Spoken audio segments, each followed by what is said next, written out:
आई लवकर दे ना, उशीर होतोय. हो ना, आले आले आले. अरे अरे अरे अरे अरे अरे काय? अरे सरिता पाहिलं का तू? वाचलं काय? कालो पेपर नाही वाचला? तिथनं सुटल तर इथं येईन ना. अरे हो, ते बरोबर. बरं मीच वाचून दाखवतो. हे बघ, भर रस्त्यात बायकोनं नवऱ्याला झोडपलं. काय झालं? काय झालं बे? हा, काऊन ठसका लागला?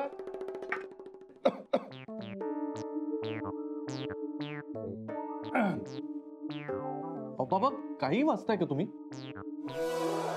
या असले कसले बातम्या? अरे एका वागायचं म्हणजे? अरे जे छापून आलं ते वाचून दाखवतोय. अप्पा, असं काऊन केलं बरं तिनं? काऊन गेलं म्हणजे पहिलीला सोडलं, दुसरं लग्न केलं. काय करणार? बायकांची मजल इथवर पोचली का? आता झालंच पाहिजे ना. आता नवरे असं दुसरं लग्न करेल तर कसं होईल? तर बायकाने कुठपर्यंत सहन करावं? प्रत्येक गोष्टीची काही मर्यादा असते की नाही? हेही बरोबरच आहे. हे असल्या नवऱ्यांना ना असंच झोडपलं पाहिजे, मगच ते सुतासारखे सरळ येतील. अरे काय चाललंय तुमचं? बाबा आई तुम्ही का बरं हे ऐकवताय मला सगळं? अरे तुला ऐकवायचा प्रश्न काय? की पेपर मध्ये आलेली बातमी तिला वाचून दाखवतोय. तू नाही रे बोलून राहिले. आई हे बघ प्लीज, मी तुम्हाला यापूर्वीच हे क्लिअर केलंय की आता मी शनायाशी काही संबंध ठेवणार नाहीये. हवं तर बोलणारही नाही. ओके, मग आता परत परत मला का टोमणे मारताय तुम्ही? नाही आई तू प्लीज डब्याचं बघ बरं, मला उशीर होतो एकदा. काऊन बरं तुम्ही असे ताने मारता त्याला? पाय बरं, डोक्यात राग घालून घेतली ना. अरे तू मलाच बोलतेस? बातमीच वाचून दाखवतोय ना मी. हो ना, राहू दे. तुम्ही तसेच आणि तोही तसाच. कमाला नेकी कर दरिया में डाल. चांगलं वाचून दाखवत होतो, मलाच विलन ठरवतं. चांगल्या पॉझिटिव्ह माणसाला. आपलंच चुकलं. जाऊ दे, पेपर आपण मनातच वाचावं. राधिका, हा झाली का तयारी? हो झाली ना. डबे पण भरून झालेत, म्हणजे नंतर नानीजींना त्रास नको. बरं ऑर्डरचं कसं काय? वेळेत पुरी होईल असं वाटून राहिलं मला. पण कसे ना रेवती, आता बघ ना, आज मसाले भाजायचे, ऊन इतकं वाढलंय, बायकांना खूप त्रास होतो ग. ते मसाले भाजताना ना सगळा उधळा उडतो. अगं मग ते तोंडाला लावतात ना कापडी मास्क, ते आण ना, म्हणजे बायकांना त्रास नाही होणार. हो, हे तर माझ्या लक्षातच नाही आलं. ते आणून टाकते आजच. ही ऑर्डर वेळेत पुरी झाली ना का टेन्शन गेलं. तरी अंदाजे किती वेळ लागेल ग ऑर्डर पूर्ण करायला? 2 आठवडे तरी लागतील. काय ना, आपलं युनिट छोट आहे आणि काम भरपूर आहे.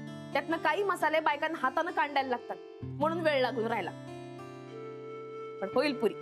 राधिका, एक दिवस असा येईल ना ज्यावेळी तुझ्या युनिट मध्ये तुला हवी असलेली सगळी मशीन्स असतील. तुझ्या तोंडात साखर पडो. बरं आता निघूया. निघूया, चल. झालंच आहे. सफरचंदाचे काप नीट परतल्यानंतर त्यामध्ये दालचिनी पूड आणि मध घालून पुन्हा नीट परतून घ्यावं. बटर लावलेल्या ब्रेडवर सफरचंदाचे तुकडे, बदामाचे तुकडे, टुटी फ्रुटी, डार्क चॉकलेट आणि मीठ घालून दुसरा ब्रेडचा तुकडा त्यावर ठेवून वरच्या बाजूला बटर लावून घ्यावं. एका बाउलमध्ये स्ट्रॉबेरी सिरप आणि क्रीम घालून सॉस तयार करून घ्यावा. तयार सँडविच पॅन मध्ये बटरवर ग्रिल करून घ्यावं आणि स्ट्रॉबेरी सॉस बरोबर सर्व्ह करावं.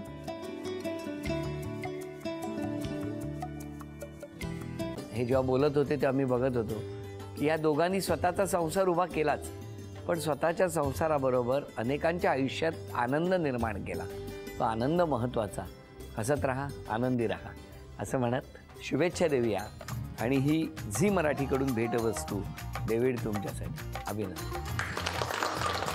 आणि वहिनींना तथास्तू पुणे यांच्याकडून ही पैठणी. अभिनंदन.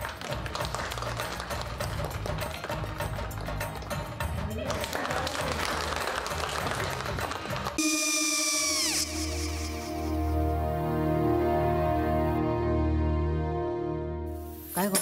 हा काय झालं? काय झालं? काय आले मी निकाल लावून आली हो पण तिची आईच काय बोलली तिला वाटलं का सगळ्या निशाने आपल्या चुका कबूल केल्या का? आई मी चांगलं सुनावून आली आहे हं. त्या तिची बाजू घेत होत्या पण मी लक्ष दिलं नाहीये. खूप झालं आता चांगुलपणा खूप झाला. मऊ दिसलं ना की कोपऱ्याने खणतात ना माणसं ते असं. अहो पण आईच म्हणली काय तिची पटला काय ती का? मला माहिती. आई मी तुम्हाला नंतर फोन करते. हो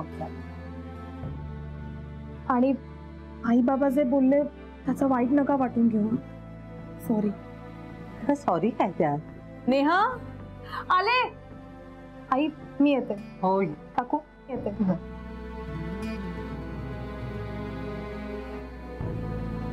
सावकाश जाग. हो हो. मग काय काकू, कधी उडवता लग्नाचा बार? बघूया.